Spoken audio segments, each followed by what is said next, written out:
Hello students, कैसे हैं आप सब लोग। I hope you all are well. Students, इस वीडियो में हम डिस्कस करने वाले हैं एक्सपेंडिचर के बारे में।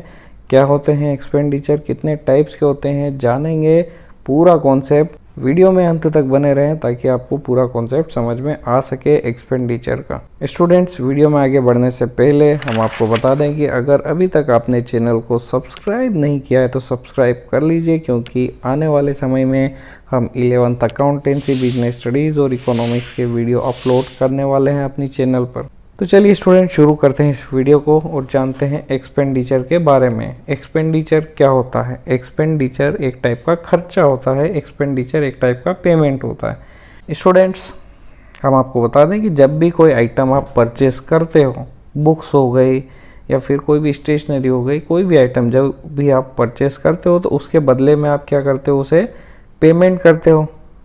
मतलब अगर आपने शॉपकीपर से कोई आइटम परचेस किया है तो उस आइटम के बदले में हम उसे पेमेंट करते हैं। इस पेमेंट को ही हम एक्सपेंडिचर कहेंगे।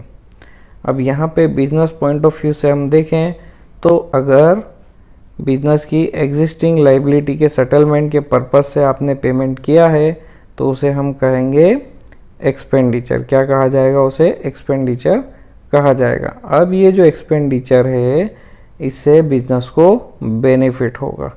अब ये बेनिफिट हो सकता है कि एक अकाउंटिंग पीरियड तक ही एग्जिस्ट करे या फिर एक अकाउंटिंग पीरियड से ज़्यादा के समय के लिए भी ये बेनिफिट एग्जिस्ट हो सकता है। अब कितने समय के लिए ये बेनिफिट बिजनेस को मिलेगा, उसके बेसिस पर हम एक्सपेंडिचर को दो पार्ट में डिवाइड करते हैं, रेवेन्यू एक्सपेंडिचर और कैपिटल एक्सपेंडिचर।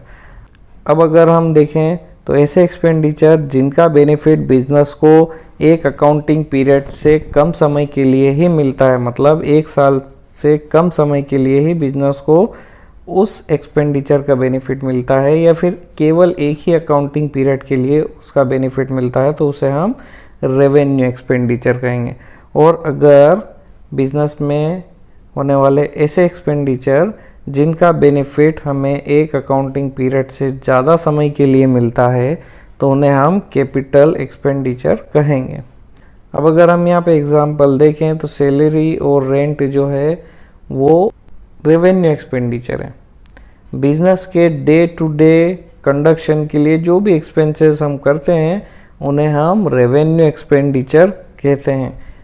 रेंट और सैलरी हमारे लिए या फिर हमारे बिजनेस के लिए रेवेन्यू एक्सपेंडिचर होगा। और कैपिटल एक्सपेंडिचर क्या होगा?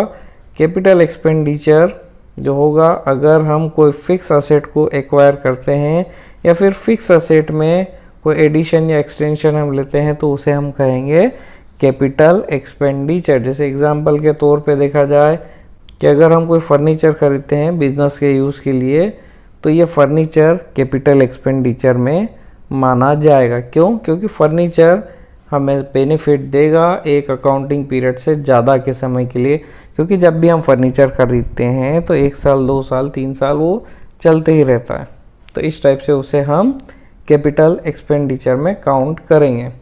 स्टूडेंट्स, आई होप आपको ये कॉन्सेप्ट समझ में आ गया होगा कि एक्सपेंडिचर क्या है और रेवेन्यू एक्सपेंडिचर और कैपिटल एक्सपेंडिचर के बीच में क्या मेन डिफरेंस है। एक्सपेंडिचर एक टाइप का खर्चा है, एक टाइप का पेमेंट है जिससे बिजनेस की एग्जिस्टिंग लाइबिलिटी को सेटल किया जाता है और एक्सपेंडिचर करने से बिजनेस को बेनिफिट भी होता है। और ये बेनिफिट 1 साल से कम समय के लिए हो तो रेवेन्यू एक्सपेंडिचर, 1 साल के लिए ही हो तो भी उसे रेवेन्यू एक्सपेंडिचर ही कहा जाएगा। लेकिन अगर 1 साल से ज़्यादा समय के लिए अगर बेनिफिट होता है तो उसे हम कैपिटल एक्सपेंडिचर कहेंगे। एक अकाउंटिंग पीरियड या एक अकाउंटिंग पीरियड से कम समय के लिए अगर एक्सपेंडिचर का बेनिफिट बिजनेस को होता है तो उसे हम रेवेन्यू एक्सपेंडिचर कहेंगे। या फिर एक अकाउंटिंग पीरियड से ज़्यादा समय के लिए अगर बिजनेस को बेनिफिट होता है तो उसे हम कैपिटल एक्सपेंडिचर कहेंगे। स्टूडेंट्स, अगले वीडियो में हम कुछ पॉइंट्स के बेसिस पर कैपिटल एक्सपेंडिचर और रेवेन्यू एक्सपेंडिचर के बीच में डिफरेंस देखेंगे। तो बने रहें चैनल के साथ ताकि आपको ऐसे वीडियो की अपडेट्स मिलते रहे। चैनल को सब्सक्राइब कीजिए। स्टूडेंट्स, आई होप आपको ये कॉन्सेप्ट समझ में आ गया होगा और ये वीडियो आपके लिए हेल्पफुल रहा होगा। स्टूडेंट्स, आगे और भी इस टाइप की वीडियोस की अपडेट्स रेगुलर पाने के लिए आप चैनल को सब्सक्राइब कर सकते हैं, बेल आइकन को हिट कर सकते हैं। ये वीडियो अच्छा लगा है तो आप इसे लाइक कर सकते हैं, अपने दोस्तों के साथ इसे शेयर कर सकते हैं। आप हमें सोशल मीडिया पर भी फॉलो कर सकते हैं। डिस्क्रिप्शन में हमने सोशल मीडिया की लिंक्स प्रोवाइड की है, वहाँ पर भी हम रेगुलर वीडियोस अपलोड करते रहते हैं। सो स्टूडेंट्स, इस वीडियो के लिए इतना ही। हम मिलते हैं आपसे अगले वीडियो में। तब तक के लिए जय हिंद, जय भारत।